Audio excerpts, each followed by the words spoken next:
Google Doc. We'll add to the Google Docs today for this assignment. All right, again, this is a quick one. The assignment that we're going to add today is called blending two images. So, blending two images in Photoshop. Put that into your notes. Put today's date if you want to. It's September 10th. And again, we are going to blend two images in Photoshop. Now, this assignment will have two JPEGs.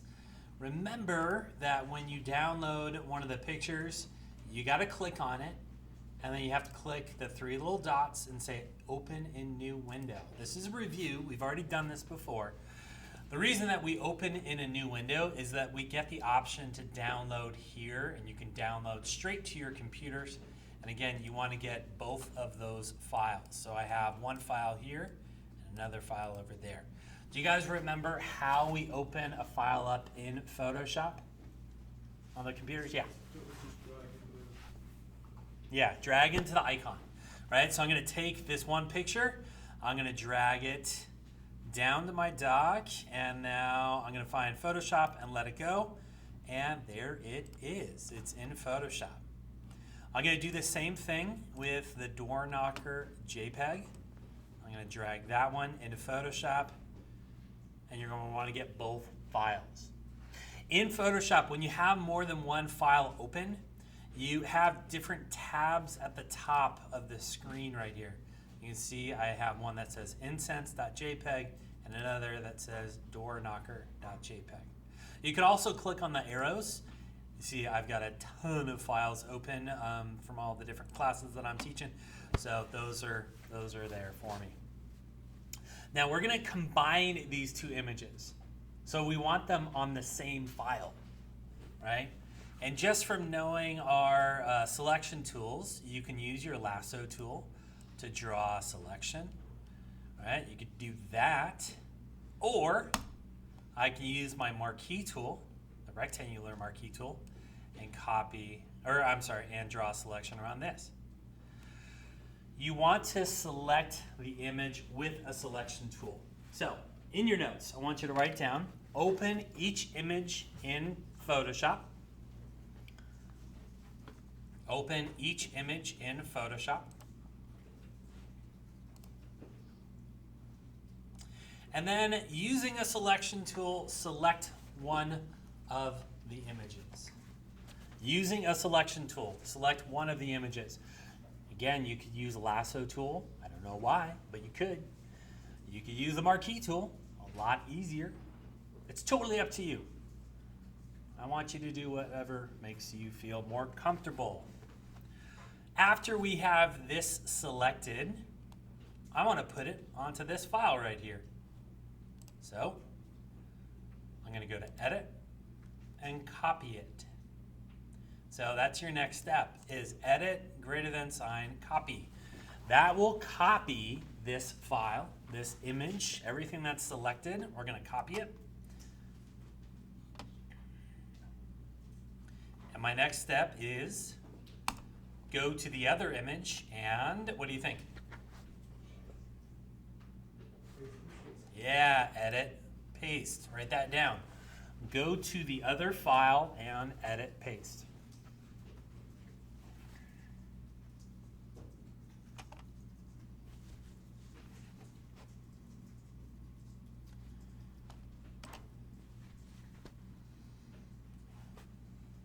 We can see that in Photoshop, we have two layers. If I use my move tool while I'm selecting layer 1, I can move this image around. Let's put it back. And there is the background picture behind it.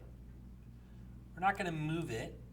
What we're going to do is we're going to use a layer mask to hide part of it. And we did this with the characters. You guys remember layer masks? Yeah. That's how we got rid of the bald head. So, can you guys tell me where I go to apply a layer mask? It's in your notes. You have your note file open. What do you think? Where do you go? Michael, what do you got? You go to layer.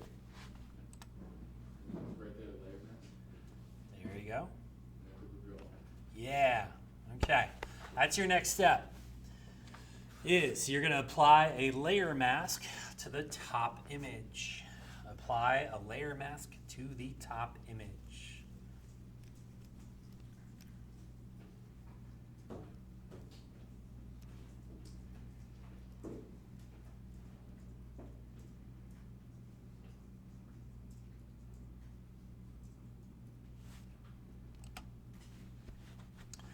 Now, when I apply a layer mask, we have our image. Let me just show you the layer window.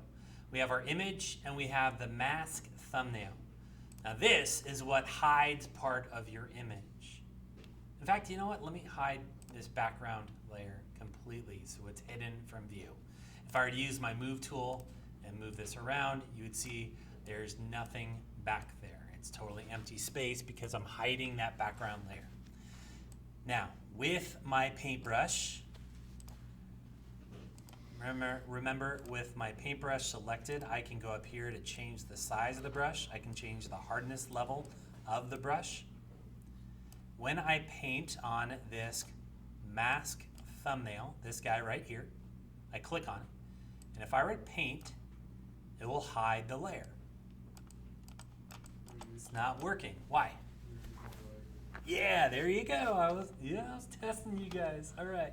So if you use black, you will hide the image. I was using white, so it was doing nothing. So there we go. Yes, question. Actually, I was thinking why it was like showing the other image in the back, but I don't know if that was part of it. Yeah, I hid that layer just a couple clicks ago. So we can see that on my mask, now it has a bunch of black that's been painted on it, and where there's black, it doesn't show the image. Now I hid the layer just because I wanted you to see what was happening to that top layer. If I were to show this layer right now, the images would combine. Let's put this back. Now, if you use white, you can undo it.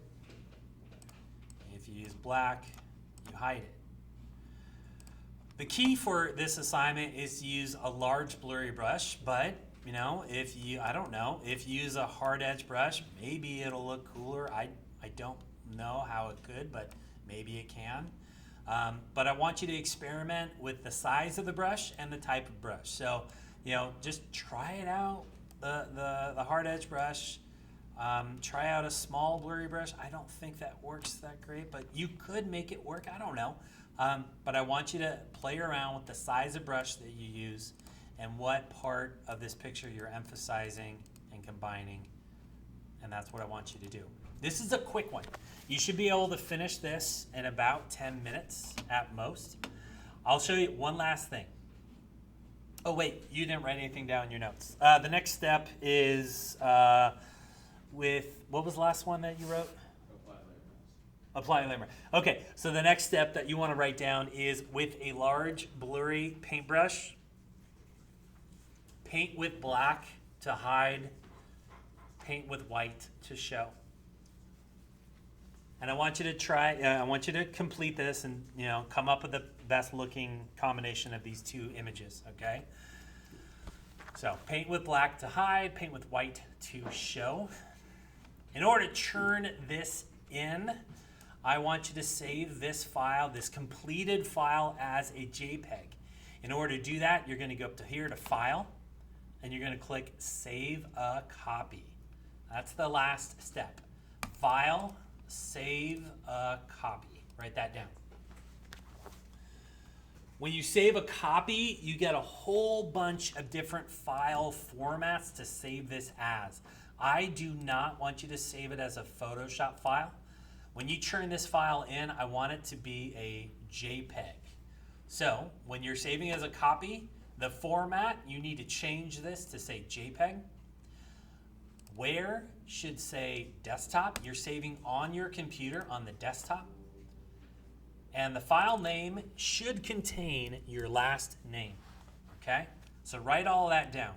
File name should have your last name somewhere in it. You should save on the desktop, and you should save a format of JPEG.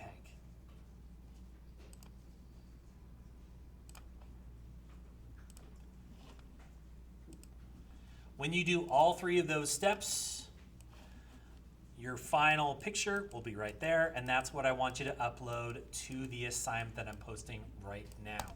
Again, this is a really quick one. You should only take about 10 minutes maximum. No working on the characters. We've already done that. If you do that, if you need more time, you can use that time at home to do it, okay?